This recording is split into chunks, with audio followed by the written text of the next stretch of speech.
અરુણાચલ પ્રદેશ ભારતનો અભિન્ન ભાગ હતો, છે અને રહેશે. પીએમ મોદીએ ચીનને આપ્યો જડબાતોડ જવાબ. ભારત અને ચીન વચ્ચે છેલ્લા કેટલાક સમયથી અરુણાચલ પ્રદેશને લઈને વિવાદ વધી ગયો છે. થોડાક દિવસ પહેલા ચીન દ્વારા અરુણાચલ પ્રદેશના વિવિધ સ્થળોને 30 નવા નામોથી ચોથી લિસ્ટ જારી કરવામાં આવી હતી. આ બાદ ભારત સરકાર તરફથી આકરી પ્રતિક્રિયા આપવામાં આવી હતી. ત્યારે હવે આ મામલે ભારતના વડાપ્રધાન નરેન્દ્ર મોદીએ ચીનને જડબાતોડ જવાબ આપ્યો છે. હાલમાં જ પીએમ મોદીએ અખબાર આસામ ટ્રિબ્યુટને આપેલા ઇન્ટરવ્યૂમાં કહ્યું કે અરુણાચલ પ્રદેશ ભારતનો અભિન્ન અંગ છે, હતો અને હંમેશા રહેશે. પીએમ મોદીએ અરુણાચલ પ્રદેશમાં બનેલી સેલા ટનલના મહત્વના ઉલ્લેખ કરતા જણાવ્યું કે આ વિશ્વની સૌથી લાંબી અને ડબલ લેન ટનલ છે.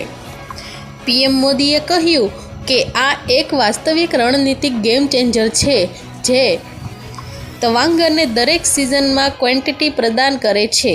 મળતી માહિતી પ્રમાણે આ ટનલના કારણે ચીન બોર્ડર સુધીની દૂરી લગભગ 10 કિલોમીટર સુધી ઓછી થઈ ગઈ છે. આ એલએસી એટલે કે લાઇન ઓફ એક્ચ્યુઅલ કંટ્રોલની નજીક બની છે, જેના દ્વારા ચીન બોર્ડર સુધી જલ્દી પહોંચી શકાશે.